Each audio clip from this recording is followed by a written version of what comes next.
Olá, bem-vindos a mais uma conversa, desta vez e novamente sobre coaching. Este mês estamos a falar de coaching, esta é a nossa segunda conversa e eu convido por isso, a vez a primeira, encontras o link abaixo, convido também para subscreveres o canal, para partilhares, para acompanhares este material e para assim perceberes um pouco melhor o que é este mundo do coaching. Ok, então hoje é o dia de falarmos sobre as 3 outras razões pelas quais as pessoas procuram coaching. Eu digo outras porque serão, porventura, aquelas que são menos agradáveis, menos fáceis de admitir, menos... aquelas que eventualmente as pessoas menos admitem, mas ao mesmo tempo das mais valiosas. Então elas são fundamentalmente 3.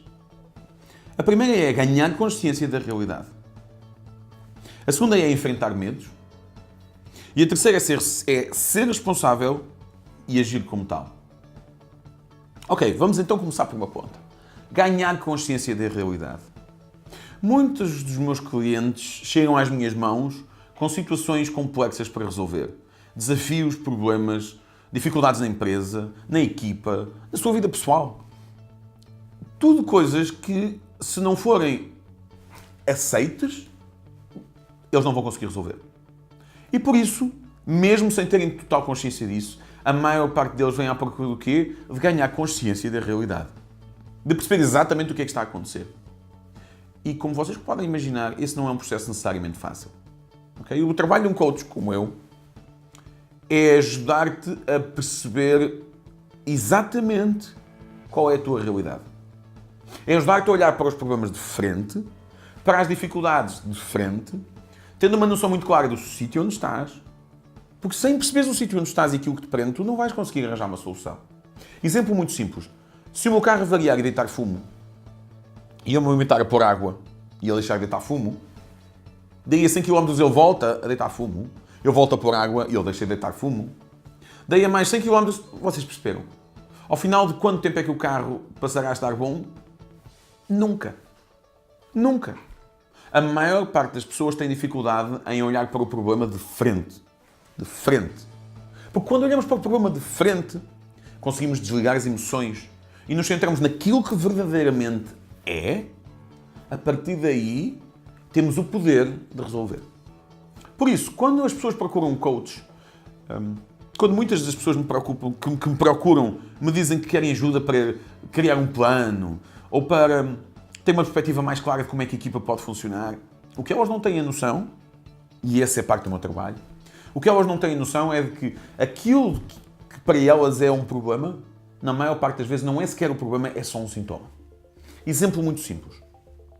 Eu não tenho dinheiro suficiente. Ou a minha empresa não está a gerar o dinheiro, os lucros, as receitas, whatever. Não está a gerar aquilo que nós queremos. Eu, na minha vida pessoal, não tenho dinheiro suficiente. Normalmente, não ter dinheiro é tudo menos um problema. Como? Ricardo? Então, mas o que tu estás a dizer é que não, se eu não tenho dinheiro, não ter dinheiro não é um problema? Não. Não ter dinheiro é tipicamente um sintoma. Ou seja, há algo no teu processo empresarial que está a falhar e por isso tu não tens dinheiro. Há algo no teu processo de fabrico que está a falhar e por isso tu não tens dinheiro. Há algo no teu processo de vendas que está a falhar e por isso tu não tens dinheiro. Há algo no teu processo de gestão pessoal, familiar, de carreira que está a falhar e por isso tu não tens dinheiro. Há algo de errado nas tuas prioridades sobre o que é que faz ao teu dinheiro pessoal e por isso não tens dinheiro.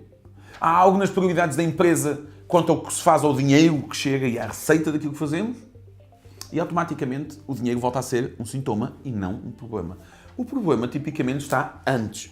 Ora, enquanto não tiveres a capacidade de olhar diretamente, claramente e corajosamente, é preciso dizê-lo, muitas vezes corajosamente para o problema, identificando-o claramente e percebendo o que é que se passa. O que é que se passa mesmo. Enquanto não ultrapassarmos o estado de negação, enquanto não olhares para lá daquilo que parece, não vais conseguir resolver. Ou melhor, vais conseguir remediar.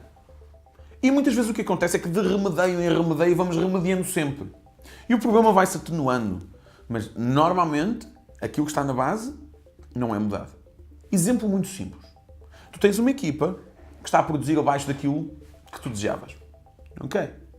Pensa na equipa como o cesto das maçãs. certo? Se a certa altura há uma maçã que aparece podre no cimo do cesto, tu o que é que vais fazer? Tiras a maçã podre e pões ao lado. O que tu não reparaste é que aquela maçã ficou podre porque a maçã de baixo também estava podre, ou porque as maçãs de lado também ficaram podres, ou que as maçãs de lado, apesar de não estarem podres originalmente, foram ficando. Portanto, enquanto tu não pegares no cesto, não tiras a maçã podre, evidentemente, mas não tiras todas as maçãs, limpando-as, ou vendo se há mais alguma que não esteja em condições, tu não vais conseguir resolver o problema. E, provavelmente, em mais alguns dias, tu vais ter uma segunda maçã podre. E se tirares essa maçã podre e voltares a pôr as maçãs todas sem fazer o trabalho de casa, vamos lhe chamar assim, nada feito.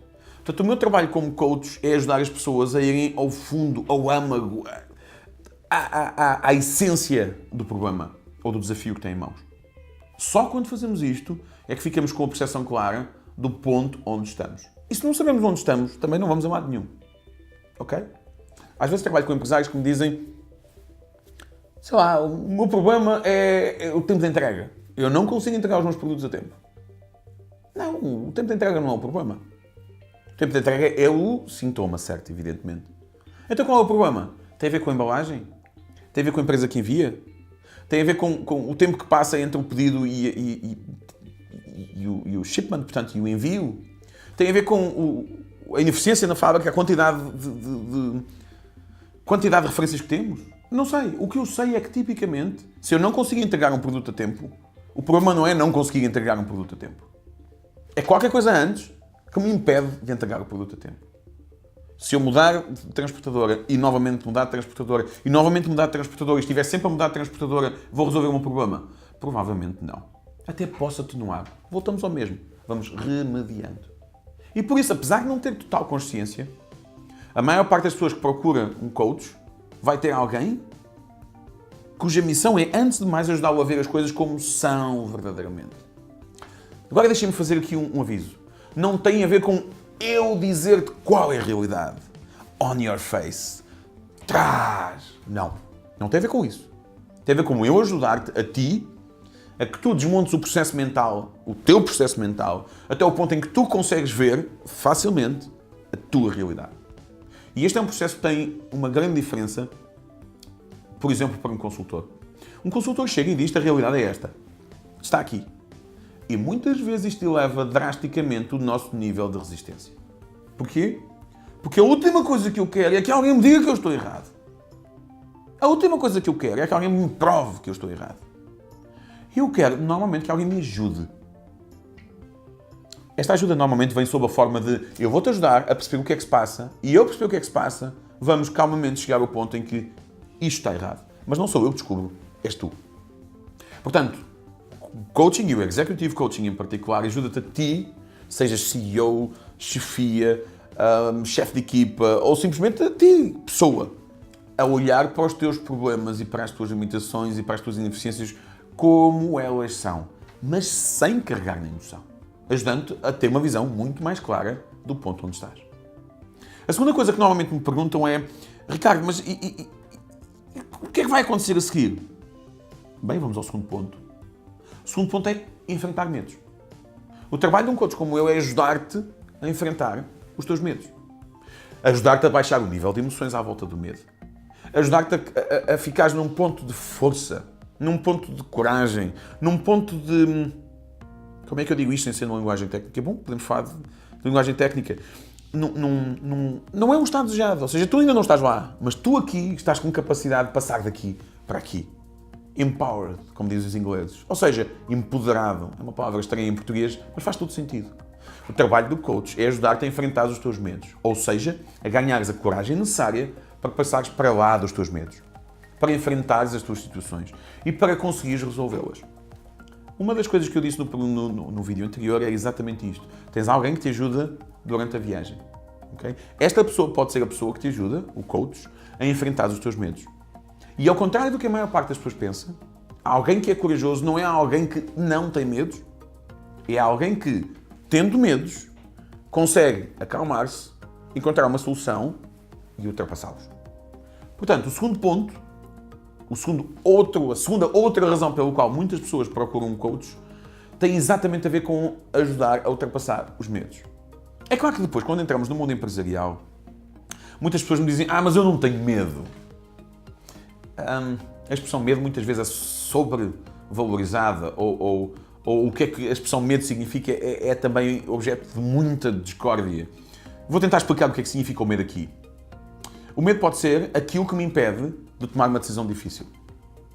O medo pode ser aquilo que me impede de falar com aquela pessoa. Mas eu não me sinto exatamente com medo. Mas objetivamente consegues falar com a pessoa? Não. Então se calhar há qualquer coisa a que estamos a chamar medo, mas que poderá ter outro nome qualquer para ti, que te impede de fazer. À palavra medo eu poderia contrapor a palavra barreira. Dificuldade. Comichão? Tenho uma comichão que me impede de falar com aquela pessoa? Muitas vezes o coaching também faz isto, desmontar a parte institucional das coisas e chamar-lhe nomes com os quais toda a gente se consegue relacionar. Portanto, podemos dizer que a segunda razão pela qual a maior parte das pessoas procuram um coach pode ter a ver com enfrentar medos, ou enfrentar barreiras, ou enfrentar comichões, vencer aquilo que nos impede de avançar. A terceira coisa pela qual tantas pessoas procuram um coach, e muitas das pessoas com que trabalho vêm exatamente à procura disto, é provavelmente a mais dura das três, e é a responsabilização. Ou seja, tem a ver com ser responsável pelas coisas e agir como tal. E aqui eu posso dar o meu exemplo pessoal. Uma das razões pelas quais eu tenho uma coach, a Cassie, é exatamente o facto de eu saber que, com tantas coisas que têm a acontecer à minha volta, se eu tiver alguém a quem prestar contas, e vou desmontar isto daqui um pouco, mas se eu tiver alguém para prestar contas, a quem eu tenho que prestar contas, automaticamente eu sou e consigo ser uma pessoa muito mais focada. Prestar contas. Vamos pensar no processo de coaching. De coaching, perdão. Eu tenho uma dificuldade, eu identifico a dificuldade, eu percebo para onde é que quero ir, eu faço um plano para passar daqui para aqui, e depois eu, coachee, a pessoa que está a ser alvo do processo de coaching, e depois eu tenho que fazer o plano. O coach não vai fazê-lo por mim. Só que eu, porque sou distraído, porque tenho 10 mil coisas a acontecer, porque tenho muitos problemas para resolver, não sei, por qualquer razão, tenho dificuldade em manter-me fiel ao plano traçado e em executá-lo. Quantas vezes acontece que nós definimos o estado atual, o estado desejado, percebemos como é que podemos lá chegar, juntamos as pessoas, os recursos, mas depois, por alguma razão, algo nos impede de avançar. Algo nos impede de sair de ir à luta. E aqui é o momento em que o coach é fundamental. Porquê? Porque é a pessoa a quem tu disseste, eu vou fazer isto, isto e isto. E que vai validar contigo, eu pelo menos faço com os meus clientes, sempre. Fizeste? Mesmo? Dá-me feedback. Mostra-me que fizeste.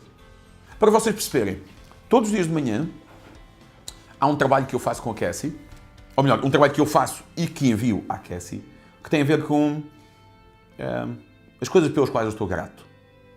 Sejam pessoas, sejam coisas, sejam circunstâncias, sejam externas, sejam internas, as coisas pelas quais eu estou grato. E este processo matinal é um processo escrito, que eu escrevo e que todos os dias fotografo e mando para a Cassie. Porquê? Porque assim eu faço. Simples.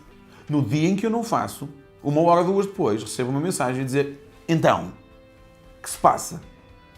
E das duas uma. Ou eu me distraí e em 10 segundos ele está feito. E eu estar feito, está feito, e eu estar feito, estar feito, e eu estar feito, estar feito, e o processo avança. Ou então, existe uma razão que é explicada. E ao explicar essa razão, tudo se torna mais claro. E eu continuo a respeitar aquilo que foi o acordo que eu fiz comigo próprio. Às vezes perguntam-me, mas o acordo não é com o coach. Não, o acordo é contigo. Repara, já me aconteceu.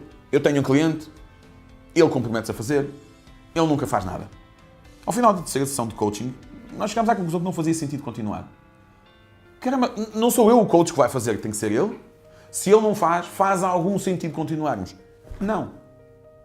Às vezes as pessoas dizem-me, assim vais perder clientes. Certo. Eu não quero pessoas a pagar-me para não terem resultados. Quero pessoas que trabalhem comigo para ter a certeza que os resultados são mesmo atingidos. E da minha parte, com o que é que podes contar?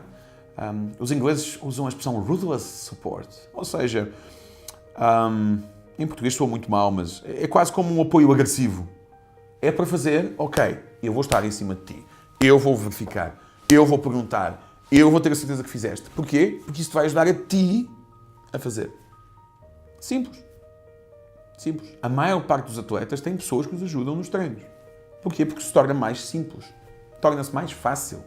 Torna-se mais... Fácil, acho que é a expressão, não há outra. Ai, mas então não é desconfortável. É desconfortável, mas a vitória está do outro lado desta rotina, deste processo, deste plano. E por isso, o coach vai ajudar-te a ultrapassar todas as tuas resistências para que tu faças mesmo o que tens que fazer.